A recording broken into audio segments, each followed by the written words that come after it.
session. Just a reminder that the recording is available on our website afterwards.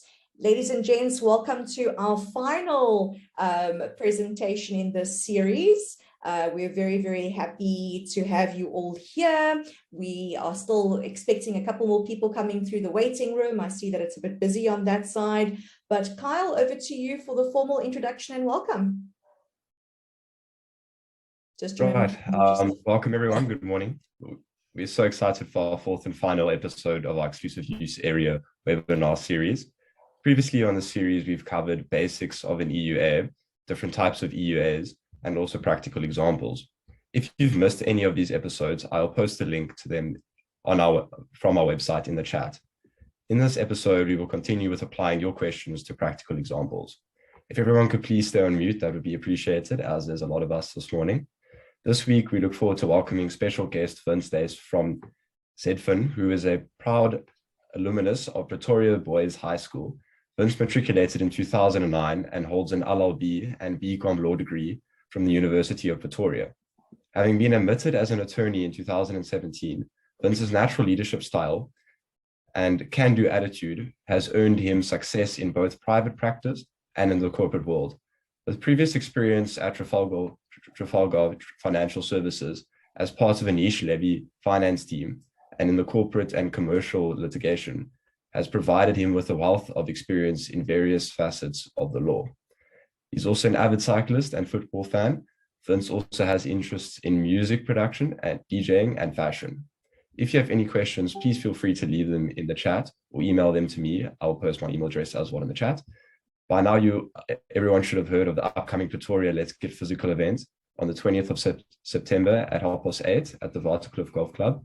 If you haven't yet registered, be sure to do so as soon as possible, as space is limited, and we hope to see everyone there.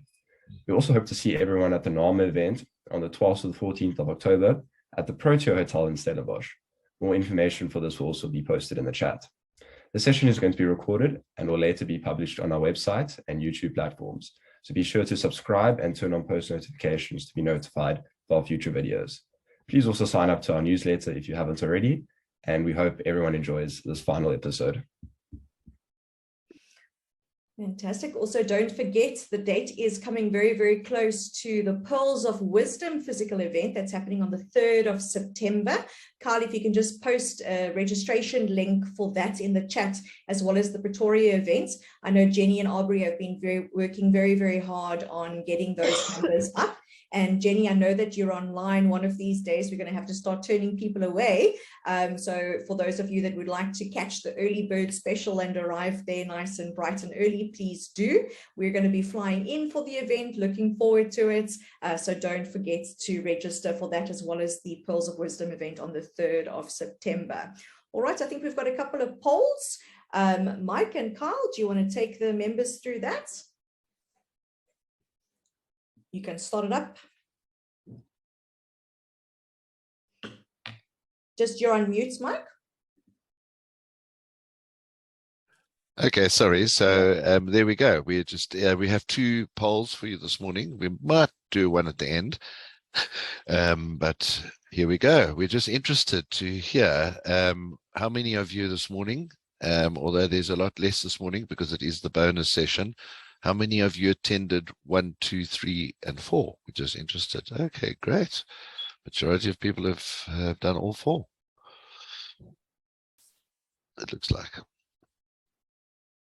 Fantastic. Right, next one. Kyle, should we end the poll?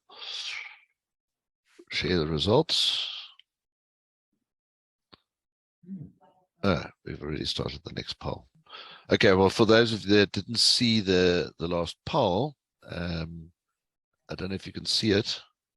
Not sure. It gave me a little error message there, but question 4 is showing the 73%. So it looks like most people, I think that's what the intended answers are, have attended all 4. Okay. Fantastic. Right, next. Poll 2. Okay, it's actually, we're quite interested in this. Did you actually learn something new, or did it confirm something that you already knew? It's just interesting. Okay.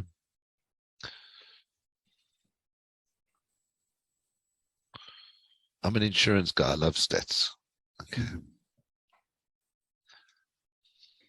Well, I'm not embarrassed to say that I learned something new, so I'm happy. Oh, I learned me a few too. things new. Particularly, I learned last week that if you've got I'm still fascinated by that. If you need a unanimous resolution to register a rule-based EUA, but yet you only need a special resolution to remove it. Not Am the I rule-based correct? one, the registered one. Yeah, a The unanimous registered resolution one. to register an EUA, but a special resolution to cancel the registration. Yeah, I find that quite bizarre. And I, for one, am glad Zerlinda's learned something, because she always says to me, the day she does not learn something new is the day she's giving up on sectional titles. So I'm very pleased she's learned something. Haven't we agreed that everybody that don't learn something get all their money that they paid for this free session back? Yeah. Every single 0 cent. Perfect. Okay, so it seems to be sharing the results there. So nice. Most people learn something new, including the speakers themselves. So that's great. Okay. Moving on. Oh, come on. There we go. Let's close this. Right. So we're starting with this question. AM asked me the question during the week, so I put it first. I slipped it in. It's the only additional question from last week. Abrie, this one's mainly for you. Okay. So this is the same. How we're coming back to this house. I think we're going to be speaking about this complex a few times. We're going to be dealing with the lights. Derek Lottering, there's your arm. Pointing at a few things, but Abrie, this awning, so it's a different question. This is not Derek's question. This awning, and then I've just looked for a few different ones. This one versus the one on the right, which has got poles, and then this simple one over a window. So it's more of a shading thing. At what stage, the question is, at what stage and when do you need council approval? Okay. Or municipal plans for that matter? Yeah. Is it necessary to start with the most difficult question? Okay. Again, there's obviously gray areas when when all the rules and regulations and stuff was written. It's just impossible to cover everything. There is something that we can use as a roof overhang. And technically, we would consider up to 1 meter as a roof overhang type of structure. So again, I think one must just be consistent. And of course, the building inspectors are also not consistent. So as a rule of thumb, I think anything up to 1 meter, I think the two in the middle seems to, one can see that in it. The moment it gets supported, of course, then it's not a roof overhang anymore. And if you look at the carport type of thing, of course, that needs a building plan and it needs to be safe and secure. So my gut feel tells me that we can, the middle two, I would not, if that's the only thing. Of course, if we submit plans for other changes or alterations, we will put all of this on the plan anyhow, just for in case. But I won't recommend that one, just if that's the only thing and you are 1 meter or very close to that with no support, I think one can get away with it. Just. So you're talking about 1 meter like in width or square? No, from the wall, protruding from the wall. So the length of it is, I mean, the roof overhang really goes around the building. But yeah, there may be, or there will be different interpretations by different building inspectors. But just from a practical point of view, that would be our guideline. Okay, so I'll go with if it's 1 meter wide and it's one of the, that if this thing is 900 millimeters, then you're pretty sort of safe. Likewise here, as soon as it's got a pole, then we need a plan. Am I right? Am I getting it? Yeah, okay. that is okay. summary. Okay, Just we're going on to move that- on very quickly. Sorry, on that carry on. note, Mike, sorry, Nicole now let me know that one of the best things Abrie has taught her thus far in her career in sectional title is if you can't pick it up and put it back in your house, you need some building plans for it. Now, I don't know who that person is. They must That's be nice. bloody That's a good strong to one. pick that up, but okay, if you can't pick it up, you need a building plan. Well done. Okay. Okay, so some of these questions, as I mentioned last week, are just I've cut and pasted them, and I haven't edited. What about certain owners and trustees hijacking EUAs that are not registered anywhere? So the last question we had last week, this is actually the person's follow-on question, but it still makes sense.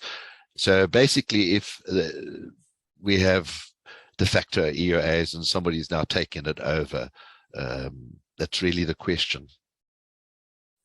N-O asked the question, not no. I think that is almost a legal answer that you need. Of course, from my side, one needs to rectify it, and at this stage, the only way I think is to take it to CSOS and get the CSOS adjudication on it, or just get rid of those trustees so that procedures can be followed. But I'm not sure if there's any other legal remedies for it, Zerlinda. So the use of de facto exclusive use areas happen very often in sectional title schemes. And I think a lot of people think that an area is an exclusive use area simply because, it's enclosed or it's gated or only a certain unit can access it. And it has to be formalized at the end of the day because no one owner can have a sole use to an area because all owners own common property in undivided shares. And if there is a garden, even if it has a wall and a gate and the gate is locked, but it's not an exclusive use area or part of the section or leased by the body corporate to an owner or occupier, then anybody actually has the right to go in there and use it. And when that area has a lovely braai or a swimming pool or a jacuzzi, then that area can also be used because then we start looking at whether or not that item accedes to the land, becomes part of the land and all of those fun things, which Vince, Nicole, we learned, what was it, first or second year, LLB. So the ways that you can formalize it, conduct rules for a exclusive use area, that's a special resolution, management rules, unanimous resolution, register, unanimous resolution. You can do it via a lease, special resolution, extension of a section, special resolution. Interestingly, if you are able to prove that it was the intention of the development and the developer for an area to be exclusive use, when it's either in terms of the rules or in terms of the sectional plans, it is possible for a trustee resolution because the trustees are in essence the owners of the land, or at least the custodians of the land, to actually make that application to the Registrar of Deeds to have that amendment undertaken. Alternatively, as Abrie said, to go the route of the CSOS, bearing in mind that the CSOS does want you to attempt to exhaust your internal remedies, so you must try first. And if you aren't able to get a special resolution, you have to at least get a quorum and 50% before you can go to CSOS. If you can't get a unanimous resolution, you must first get a quorum and at least 75% before you go to the CSOS. And of course, from a registration perspective, that's better dealt with at the Registrar of Deeds and sometimes a High Court application. Vince, perhaps in your practice working with a ZDfin, you probably see this very often where you're dealing with the map of the body corporate from a levy collection perspective, and then you find out that these areas that a lot of people think are part of their sections are in fact either exclusive use or worse, are simply part of the unregulated common property. Do you have anything to share or to comment on with this one? Thanks, Zerlinda, and good morning to everyone. Pleasure being with you guys. Just a quick one, as mentioned off air, I just wanted to commend you all on the series. I'm obviously standing in for the big boss today, in inverted commas, who's dealing with a family situation. But yeah, I think you guys have done a fantastic job. It's practical, it relates to examples, and these are the kind of things that I hope all industry players are watching and looking at, because it goes a long way to helping your clients and so forth. On this issue, I think Michael alluded to two examples 2 weeks ago with regards to, I think you touched on the point, and formalizing is for me the basis of it. you kind of find that schemes just carry these things over and perhaps don't know what to do. But the reality is and I think that's one of my biggest takeouts from the series as well, that they're adequately equipped professionals in the industry, whether you want to go from province to province or whatever the case may be, use these people, because the advice you can get goes a long way in assisting your trustees. We've actually got an EMA scheme where this was kind of the situation where you've got a hijacked EUA in inverted commas, and we've now moved to formalize it, through rule-based EUAs and so forth. But it is quite funny because you have members and owners who just kind of do their own thing, and at the end of the day, if trustees aren't firm and if you're not going to go the correct route, well, then you kind of can't help them. So yes, it is seen in practice, but I think, and Zerlinda, you also touched on it in one of the series, the reality is that it remains common property. So people like to confuse that, and EUAs can sometimes be confusing, but I think you guys have done well to simplify it over the series. But the basis being it's common property, and you need to treat it as that way. So yeah, I think that's pretty much it from my side on that point, but formalizing would be my advice, whichever way you're going to do that, but that needs to be your goal and your focus. Perfect. Okay. Right, move on to the next one. Thank you, Vince, and really great to have you with us, by the way. I've enjoyed working with you over the last 2 years. Really great. Thanks, Mike. I usually meet you on site. Yeah, or at coffee shops. Yes. Okay. Right. Next one. Okay, went back instead of forwards there. There's clearly something else we need to deal with there. Yeah, don't worry, that picture's coming back. Okay. Okay, so do EUA rules which confer EUA rights need to apply equally to all owners like other rules? Zerlinda, this is the one which I gave you a heads up because I wasn't quite sure on this part. Is there a law that makes EUA inequality a transitional arrangement? And then if not, would lease agreements be the answer? I don't know if you understand that. It's a little bit legal for me. Yeah. I think I do understand it. It is a question that I receive quite often, at least the first part. So, and if I understand the person correctly, I hope so. If not, they're welcome to pop us a mail afterwards. So the LK is a big follower on the sectional title group, so that he would know how to get hold of us. Perfect. Okay. So do EUA rules which confer exclusive use area rights need to apply equally to all other owners like other rules? So either conduct rules or management rules. We know that section 10 of the STSMA says that rules have to apply equally to all owners. The old act, interestingly, used to say equally to all owners of that use the sections for the same purpose, which meant that you could have rules that apply differently in different circumstances, provided that the sections were used differently, for example, residential and commercial.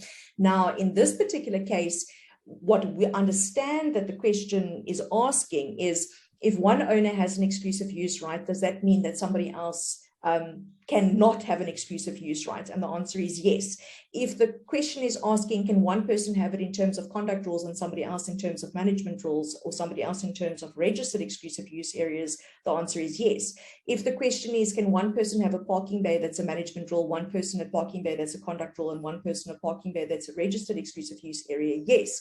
Can one person have a storeroom, one person a parking bay, and one person a balcony that's all exclusive use areas? Yes. Can one person have an exclusive use area where the body corporate maintains and another person an exclusive use area where the owner maintains because of a rule? Yes. Can the amounts be different? Yes. So yes, there is no equality and they don't have to apply equally.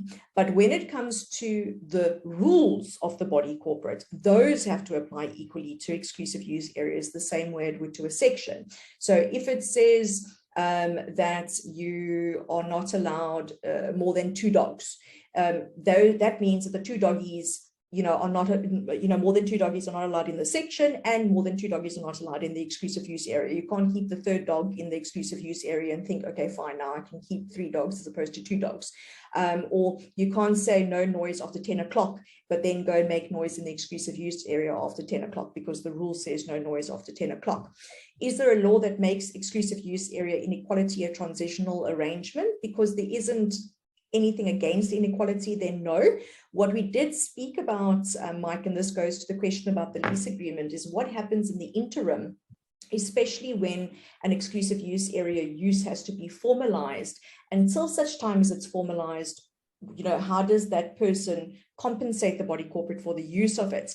And we know that the process of getting a special unanimous resolution for either a rule-based exclusive use area or registered exclusive use area can be time consuming. So it is possible as part of that resolution to actually have an agreement in place where compensation is payable to the body corporate, which can either be backdated or moving forward, and that can be done in a lease agreement. That lease agreement also needs a special resolution, and that lease agreement is only binding on the owner or occupier at that particular point in time. You could enter into a gentleman's agreement, but of course that's only binding on that particular owner or occupier at the time. But to answer the question in summary, it doesn't matter. One scheme can be a whole higgledy-piggledy mess of exclusive use areas, or even worse, areas that are parts of sections, areas that are leased, areas that are formalized, and areas that are not formalized. So it does get quite interesting. Great, thank you, Zerlinda. And what I'm finding quite handy is, in the normal course, when you ask Zerlinda or one of the other attorneys a question and you get a nice long answer, if you didn't get it, you can always go back to the recording later. So there we go. Okay, next one.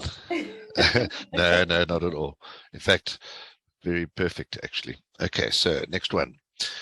Right. So I said we'd come back to this picture. We're not going to get to the lights on this one. Here, I was particularly looking at those little thin windows on the right. Derek, your arm's pointing almost to the window. Those windows there, how far up this wall? I know we dealt with it actually in the first week with our parking bays in Sea Point, but we're on the West Rand now, to more the Wild West here in the West Rand. And what we're doing here is at this wall, how far up this EUA, does it go up to the top of the median line, as you alluded to before? Would you say it's fair to bring these windows into the EUA equation? Please comment. I'd like to hear Vince's view on this one.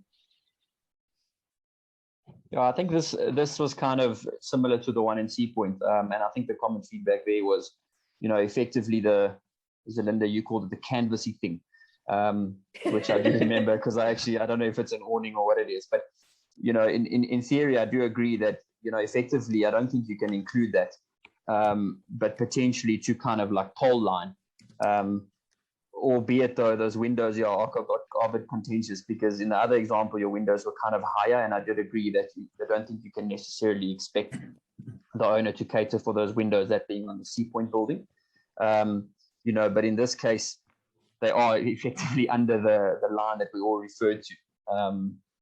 So I would kind of think that they should be included then, if we are using that as a sort of a blueprint in terms of the line that the structure poles support. Okay. Moving on. I don't know if that answers the question, but yeah. Yeah, it's I think it does adequately. Okay. SL asks, smoking on common property, EUAs outside in the exclusive use garden. We're talking about cigarettes here. Let's not go to anything else more exotic. Can one restrict or prohibit this, etc., etc.? This question speaks for itself. Smoking on common property and EUAs. Zerlinda, I know you've spoken about this a few times. I remember back in our paddocks days, before Nicole had her little one, she used to be a smoker, and we always used to joke that we never knew about it, because she used to be one of those strange smokers that would smoke at home and then smoke as soon as she got home again, and never ever in front of anybody else. But we'd have to have, big conversations about smoking and people cooking and babies and noise of kids and all those fun things. And it was interesting how our personal opinions came in. And for some or other reason, I was anti-smokers and anti-children and all those fun things, and times have changed, but in any event. So you can have a body corporate that says, no smoking on common property. You can have a body corporate that says Obviously, when it does come to the more exotic things that we speak about, we govern by case law and all those fun things. I do suggest that when you look at your rules and when you look at your common property, that you do allocate an area of common property far away enough from any unit, from any area where there might be children, etc., where smoking possibly can happen, to avoid this issue of, oh, somebody lit up a cigarette on their way to their car, or smoked in the basement, or smoked in their garage, or smoked in their balcony, or whatever it might be. And interestingly, apparently smokers don't like to smoke in their units because they don't like the smell of smoke in their units. So where are they going to go smoke? They're going to go smoke on their balconies or in their gardens, and that's going to affect somebody else. So if you've got like a swimming pool area with a braai area, if you're going to light a fire for a braai, why not let somebody smoke there? Or if there's a little designated smoke area, you can look at national legislation. I think that has changed. I'm not 100% sure. Nicole, you can confirm. I think it's 10 meters away from a public entrance, and there has to be a public element, and common property does have a public element because you don't only have owners and occupiers coming and going, although it is private land or privately owned property. Linda. Yes. I just said, actually, in terms of my sectional title flat, we aren't allowed to smoke, or residents aren't allowed to smoke within 10 meters of the flat. There we go. Perfect. I don't think it's fair to say to an owner that you can't smoke within your garden, within your on your balcony, if it is an exclusive use area, but you have to be reasonable about it. And if somebody's going to complain, you have to look at their circumstances as well. So if I'm an owner of a top floor apartment and I have my sliding door and my windows and everything open, and the person below me smokes and it wafts straight into my unit, perhaps I should close my window and sliding door every now and then, but it's a bit of a give and take type of situation. If I'm in my apartment and my doors and my windows are sealed, and I've put extra silicone and I've put towels around it and all sorts of things like that, put ventilation in, and the guy below or the lady below is still smoking up a storm, then that's not being reasonable. So you do have to look at your rules and how many people that it's affecting. So and then of course it has to be catered for in those rules. So I think those sets out the requirements that you can put in place, but there's never really a right or wrong answer, and it's all about the reasonable person test, which also depends on the time of the day and the day of the week.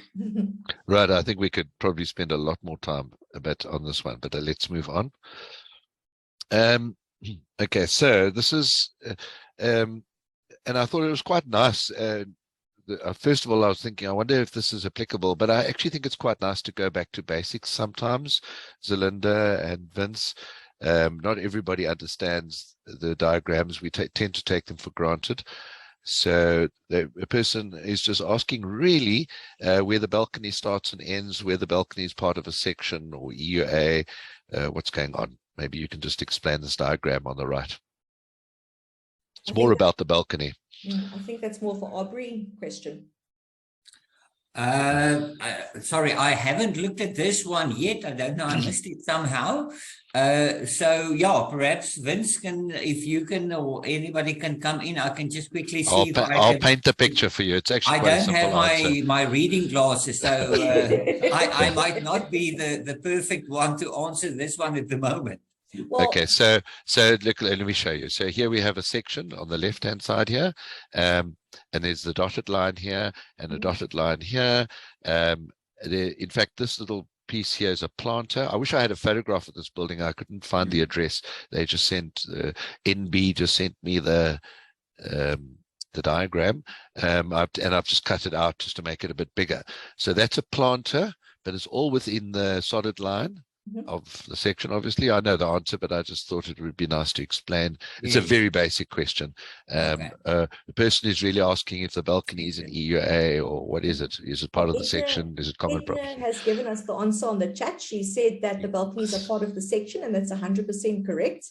And the way that we know it, as Mike explained, is that you've got the solid line on the outside, the dotted line on the inside. The dotted line doesn't form the median, so it's not common property. The dotted line isn't all the way around, so it's not a registered exclusive use area. The balcony there is part of the section. This is a very interesting one though, Mike, because there we specifically see that the planter is interestingly not on the balcony, it is outside of the balcony, but still within the section. So if the owner was going to do anything different to that area that is delineated as a planter, that would need some or other type of approval. And of course, we know that the planters do cause a little bit of havoc when it comes to waterproofing and all of those fun things. So that might be an interesting one to look at. The planter still being within the section. The planter is still within the section, it looks like. Yeah, correct. And that would be, oopsie. Are you showing us the planter? Yeah, there we go. That's even a nicer way of showing that the planter is still within the section. Yeah. And that might be same scheme. Confusing there. Yeah, again, as I said before, I'm sure this is a very early sectional title plan, and yeah, I don't think anybody really knew what they were doing or the consequences of it.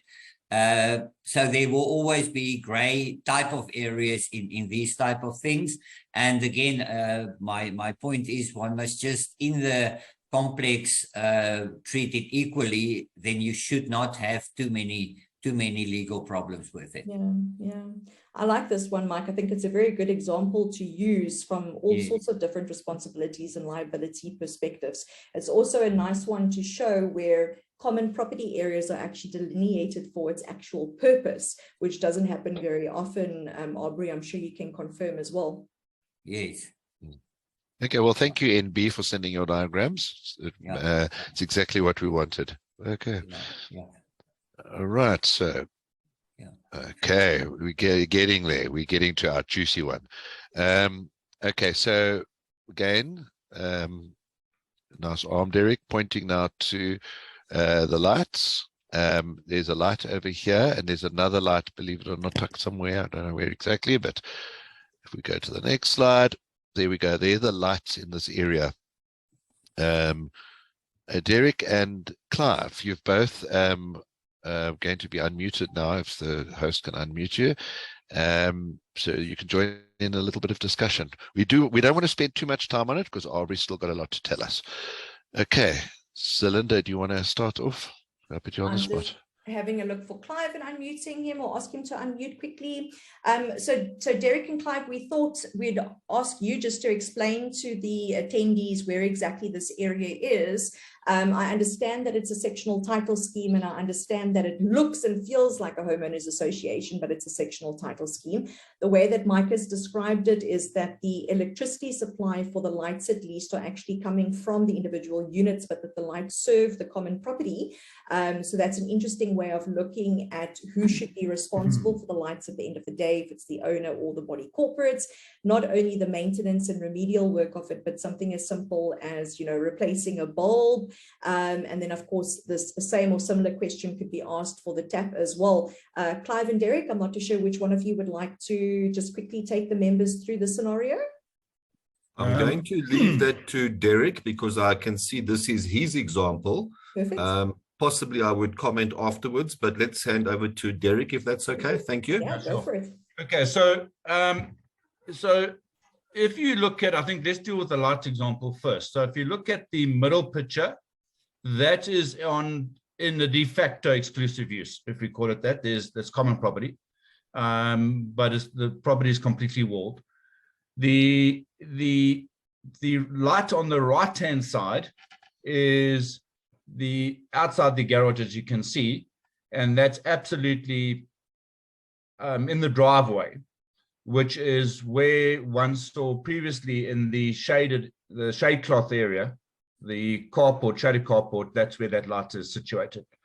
Now, in this case, let's deal with the light on the right-hand side. Now, that light is actually wired up via, it's linked so that it comes on all at the same time. Every day it will come on at 6 o'clock in the evening. However, you have the cable to the light that comes in, then it feeds into the DB board to power it. There is no on or off switch for that light. And then, so it's actually going through the DB board. So it's actually, if I switch it off at the DB board, the light doesn't come on. If I switch off the DB. The light in the middle is a common property light, well, it's on the exterior of the building. The switch for that light is inside the unit, and it's powered via the DB board, but it's sitting on common property.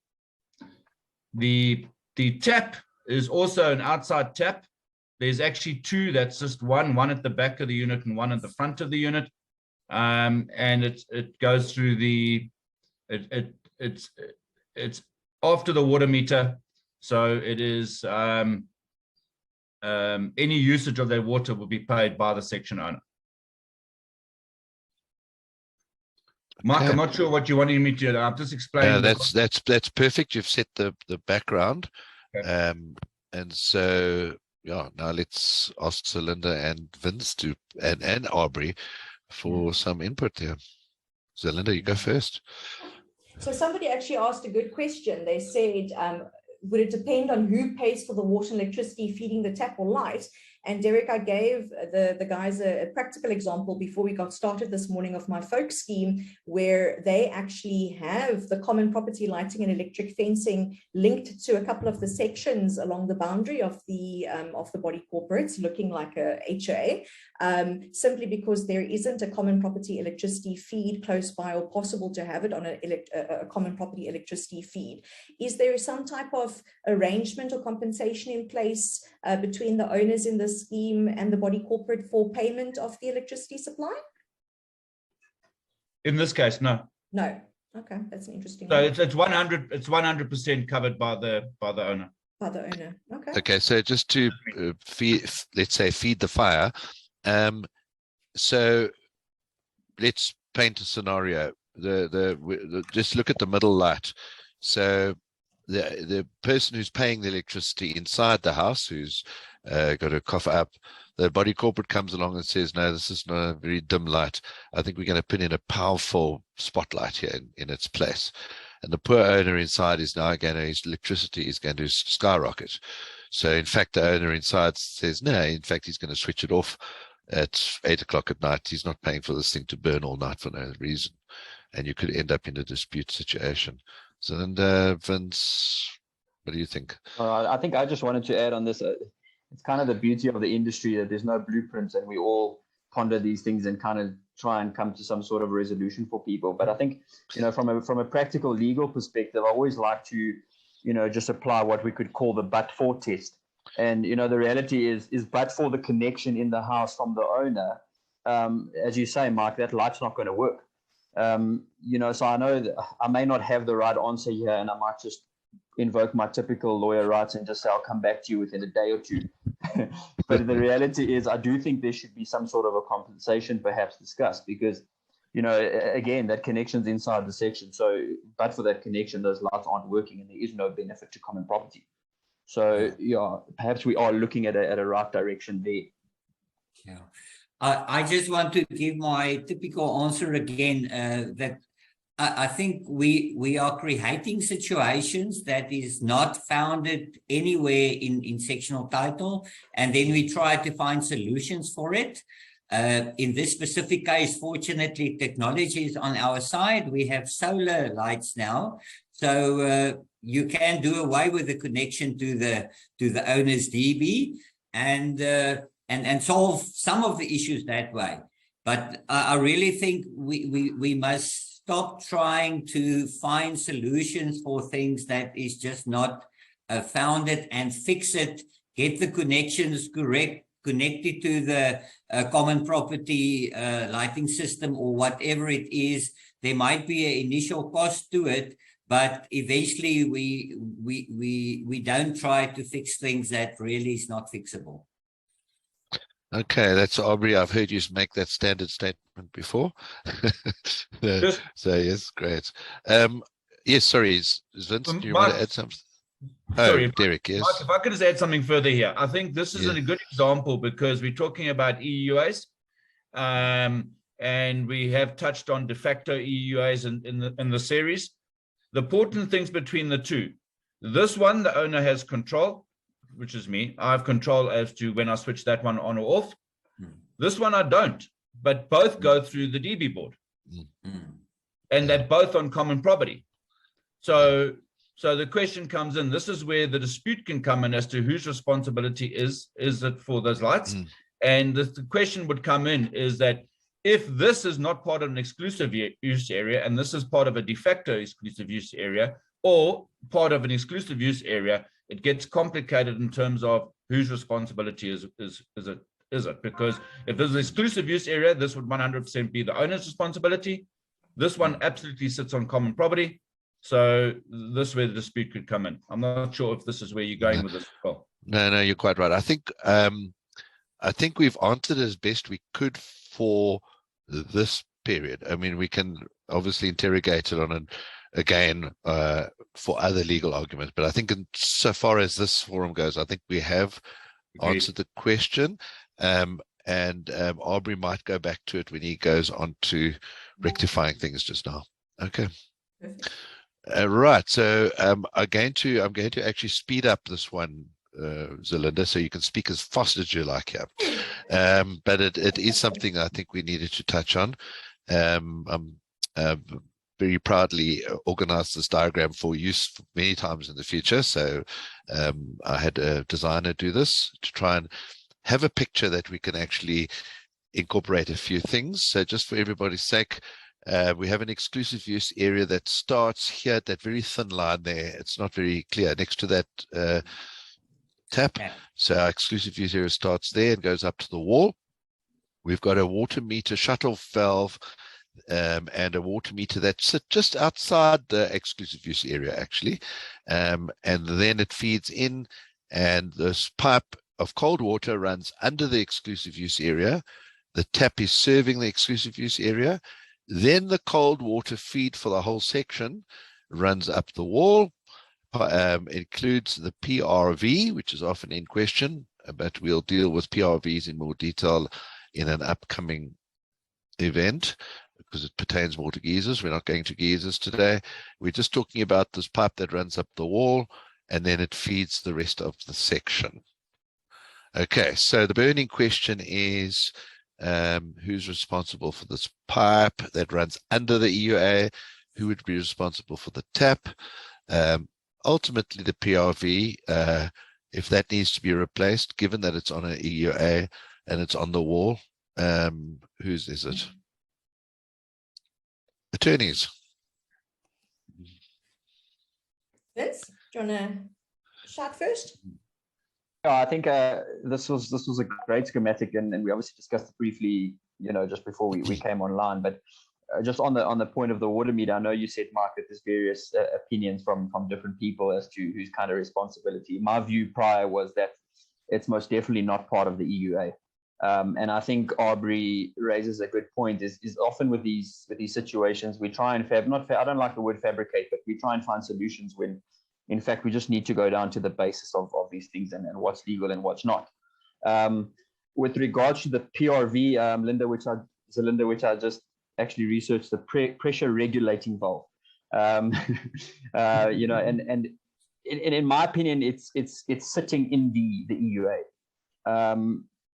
So I'm of the opinion that the water meter, because I know there's other opinions that the water meter should probably be, the argument would be that the water, but for that water meter, it's not, the section's kind of not going to, or it's making use of that water, that metered water. So I think you need to exclude that from the EUA. And then just from the brief look in terms of the PRV, I think that is most definitely still part of the EUA. The pipe under the EUA, it's after the water meter. And I'm going to add to the question, if there was no EUA, it was just common property after the meter. And then the second part of the question, as compared to if it was running under the EUA. So ordinary common property. So the pipe that runs from the water meter to the section, let's say, if it's on an EUA, what is the position? Who's responsible for the pipe? If there is no EUA, we haven't crossed the median line, who is responsible for that pipe? And PRV. You want me to jump on it? Yep. It's that It's that darn pipes, wires, cables, and ducts provision that we all love so terribly. So if the area between the meter, or rather, let's say by the tap and that wall, was common property, that would be a body corporate responsibility, because it's running on common property, even if it is only serving one section, which I think is blatantly unfair, but it's a provision of the Act. It's really a clause that I wholeheartedly disagree with, and I've tried to interpret it and decipher it and dissect it 110 times, and you need to interpret it in light of the definitions clause of land and all sorts of weird and wonderful things. If it was an exclusive use area, which the original scenario catered for, then that provision won't apply, because we're not looking at the common property element of it. We're looking at an exclusive use area that doesn't have a median line, although the body corporate is still responsible for the maintenance and remedial work, unless there's a rule that says something different. Financially, it would be for the holder of that exclusive use area. So it's pretty much same but different. Very interesting, and anything to do with that clause, I think it's section 3(1)(r) of the Sectional Title Schemes Management Act, is always going to end up in 5 different opinions, of which none of them, I think, is wrong. If we can find a practical application to deal with it, as Abrie mentioned, I think that would be beneficial for the industry. But I think it's a case-by-case situation.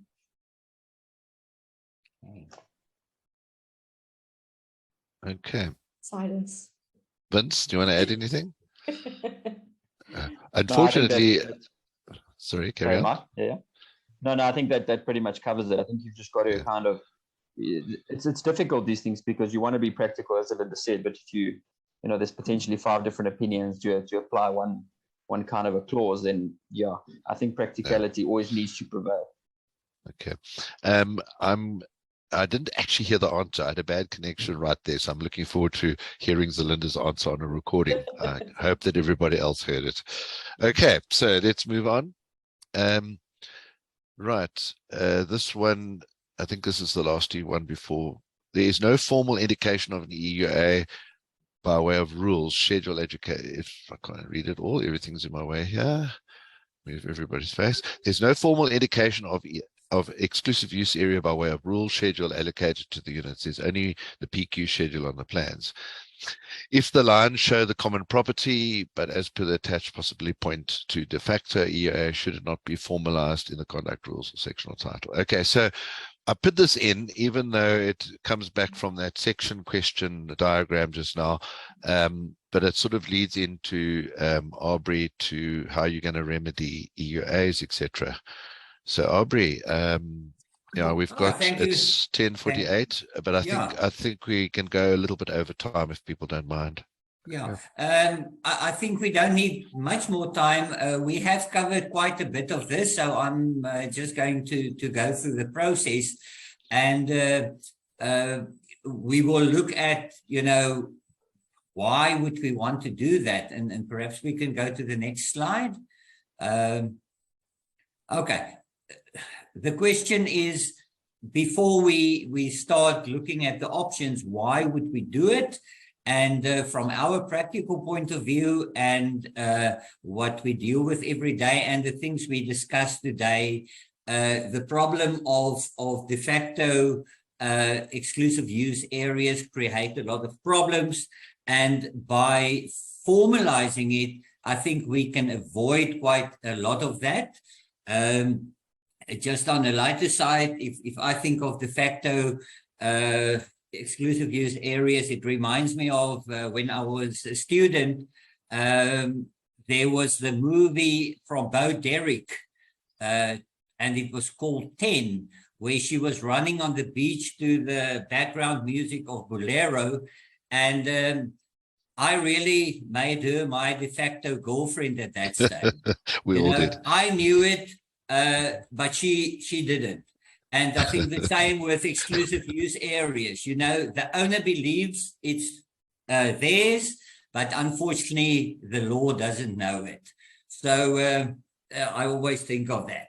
So why? I think we solve quite a bit of problems as far as who's financing it, who's planting the trees, who's paying for it, as well as, and we had experience of that, where a clever I won't say a lawyer, but somebody that knows their rights in the sectional title scheme, decide to have a birthday party for a 10-year-old and walk through the complex, find the nicest garden, and had the party there. Now, of course, everybody thought it was illegal. It was perhaps inappropriate, but there is nothing that you can do about that. And the same with the issues about ownership or people believing they own parking spaces and garages and things.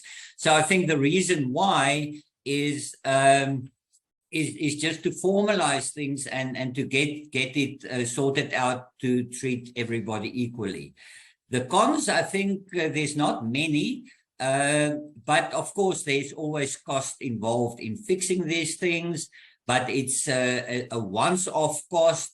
And for the rest of the scheme's existence, I think you have made the life easier of trustees that is continuously, and managing agents continuously being bombarded with these problems that don't really have legal solutions because we have de facto exclusive use areas. And go to the next slide, please.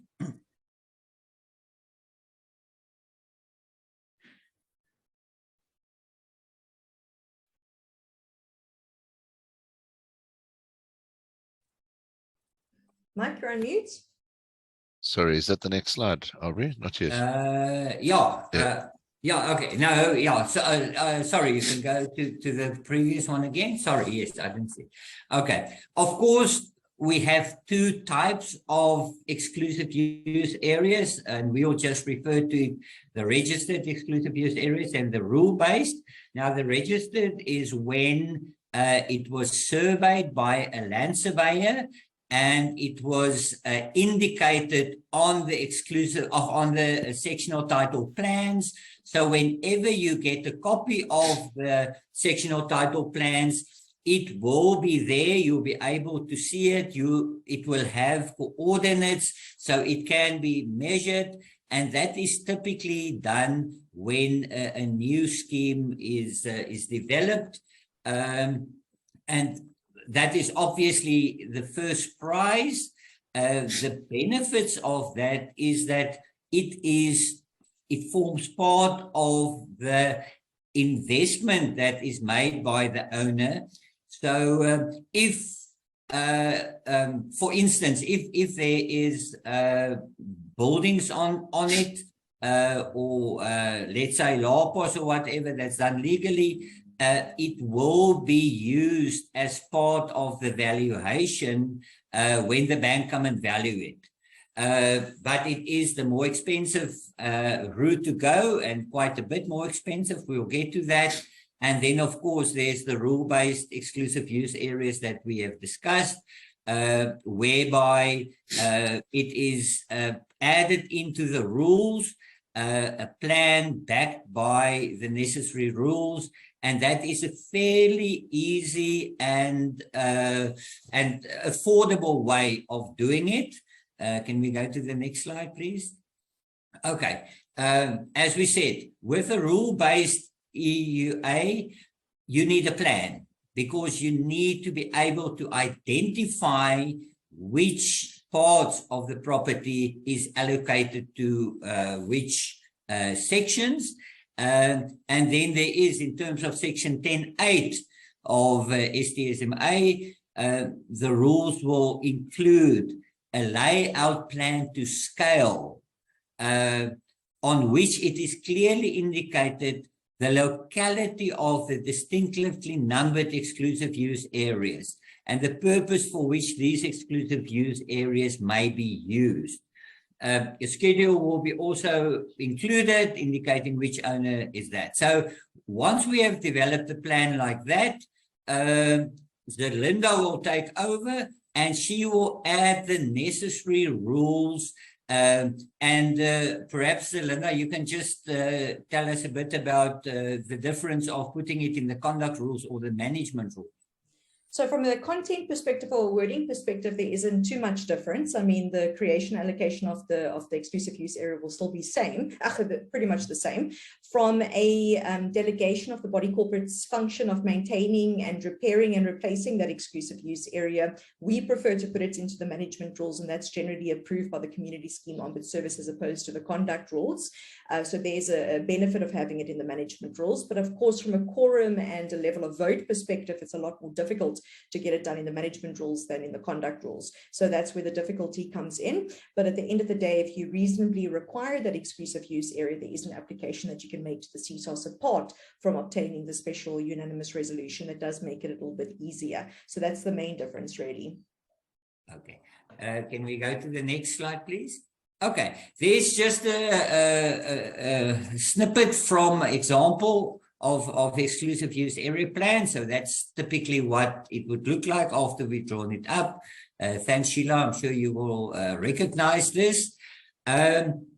So technically, we will indicate the unit, and we will then measure each exclusive use area, indicate it, and as you can see, it will state to which unit it is connected, the size of it, and importantly, what it can be used for.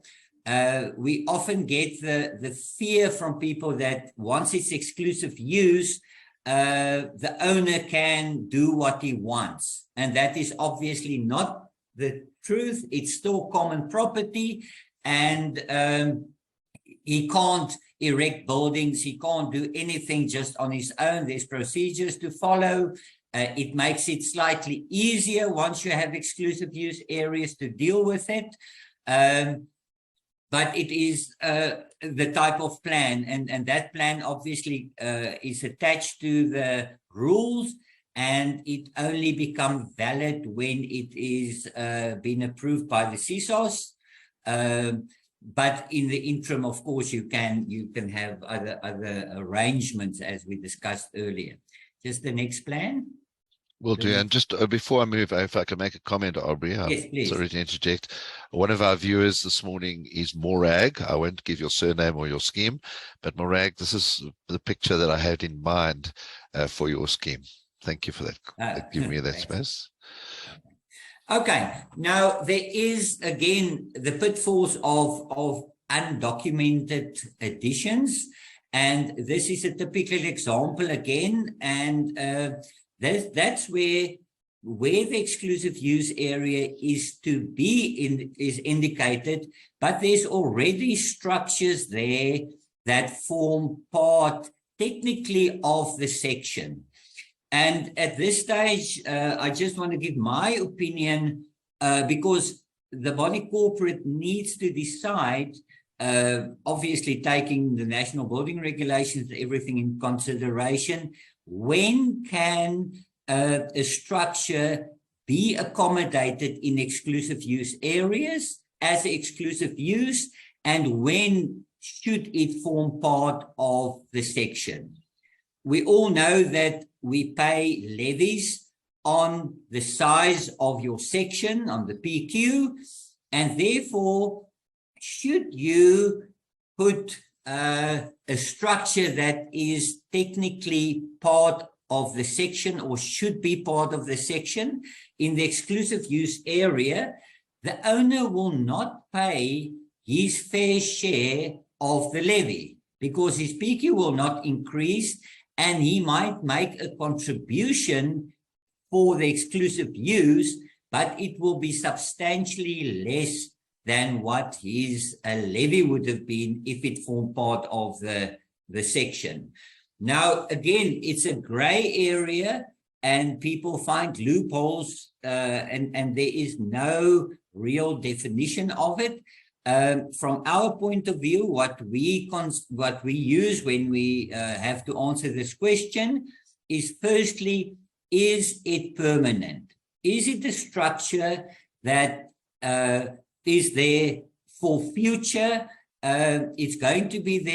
It is constructed in a way that you can consider it a permanent structure. And then secondly, is it weatherproof?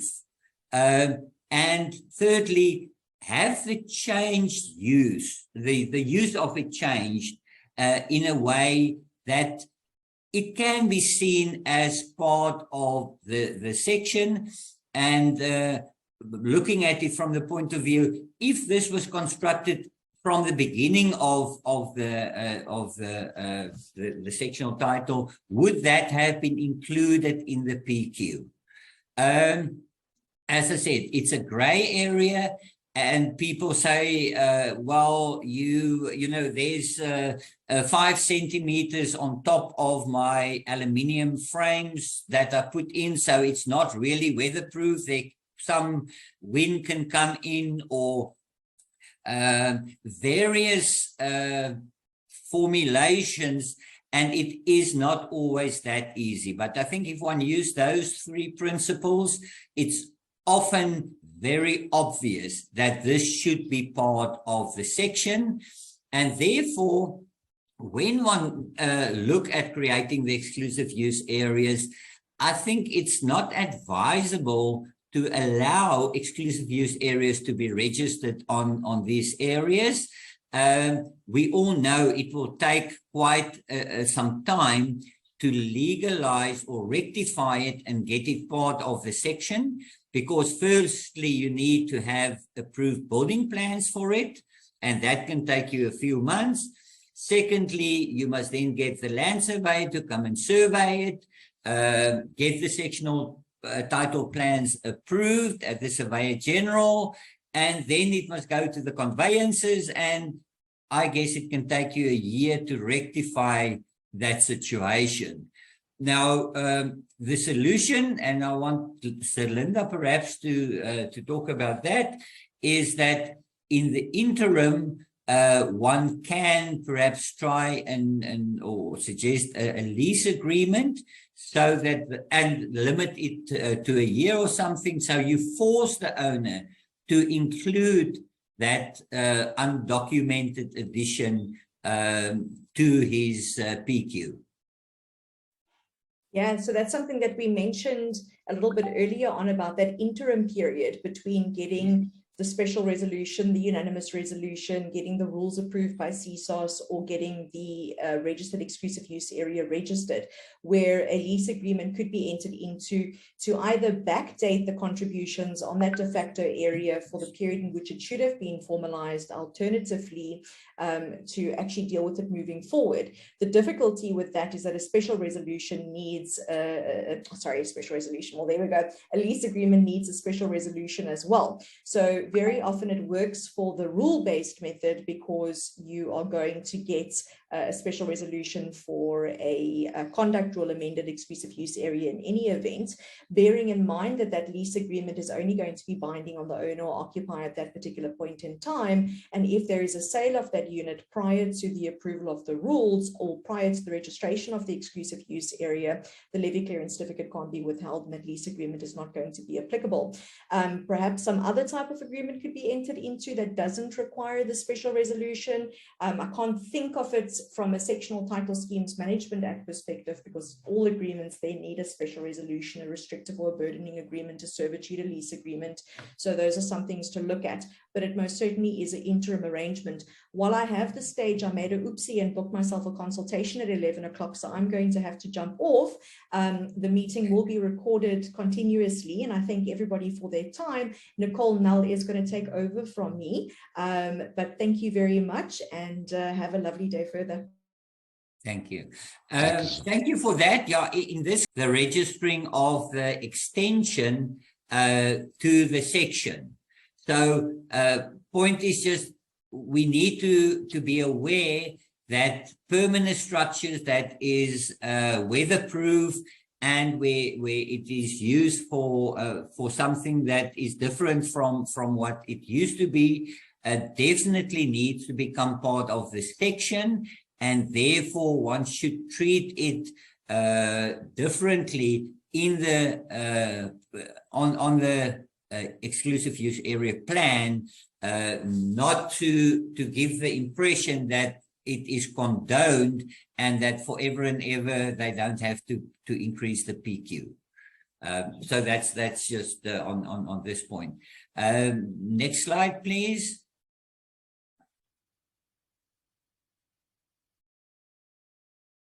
Okay. Yes. As you can see, there's a blank answer to it. And therefore, just a bit of background. Time frames is very difficult to give, but not much happen in a year in any place. As far as costing is concerned, the difference between the registered ones, where you use the land surveyor, I spoke to our land surveyor yesterday, and a conservative figure, I think in total, including the conveyancer stuff, you might look at a minimum of about 5,000 Rand per exclusive use that is created. So typically, if you look at a complex of 50 units or whatever, your starting price for that would be 250,000 Rand, and it can be much more. Depending on a lot of factors. Is it structures to be included, or is it things like parking bays where you need coordinates? There's a difference. That compared to the rule-based exclusive use areas, where typically the plan might cost you in the vicinity of 20,000 Rand, and then the rules might cost you perhaps another 20,000 or whatever. That's Zerlinda's part. And so you look at, let's round it off. The difference is between 50,000 Rand maximum to 250,000 Rand minimum. So it's a no-brainer that in 99% of cases, going rule-based is the way to go. It's easier in all aspects, and for all practical purposes, you get the same benefits from it. So from our point of view, that is, well, in most cases, we will advise a complex to go that route. As I said, the exception may be in places like marinas and stuff where you have very valuable structures inside of that exclusive use area, boat houses and things like that, and you want that to become part of what will be valued when you apply for a bond on it, when you sell it. I think that's, in my experience, the only places where it makes sense perhaps to consider registering it via the land surveyor route. And I think from my side, that's about what I can contribute. I see we are running out of time. So if there's any questions, post it and we'll try to answer it for you. Right. I always like Zerlinda to do the round off. Nicole, I can perhaps, if you're keen, you can do it, but I'm happy to go ahead. Have you planned a goodbye? I have not. Okay. So. Okay, I'll go ahead then. Drive. Okay, so now this winds up. Really, thank you everybody. Thank you for everybody for participating. It's been a wonderful response. You know, we didn't really know how many questions we would get or whether they'd be relevant, and they've indeed been very relevant questions, great participation, and we've all had great fun. So thank you very much. The recordings, as I said, are going to be there. I will also get them on the Addsure side of things, but I like them where they are. They're nice with TV. If you go to TVDM consultants.com's website, they're all there. So the last three are there, and I'm sure, Carl, you're going to get this one there as soon as possible. Great reference points. In the past, I've often actually even said to a client, your question is actually answered in this video clip link here at about minute 23. You know, I've actually gone to that extent sometimes on some of the previous ones, and I think these four videos are going to be great reference points going forward. So please, they're on TVDM's website for the time being. And I missed a little piece of Zerlinda's answer earlier, so Carl, I can't wait to go and get, please upload it today if possible. Okay, but you're under some pressure there. Just a reminder for the events coming up. So as Zerlinda had said, again, on the 3rd of September, which is actually on this coming Saturday, we're very excited. We're all set to go. We expect somewhere between 85 and 95 people. So, yeah, it's going to be great fun. So if you're in Edenvale and you're bored on Saturday morning, please come and join us. We're there for 2 hours. Abrie's going to be there flying his flag, and some of the others, and Derek's going to be there flying his flag. So yeah, we're going to have a quick 2 hours fun before the rugby.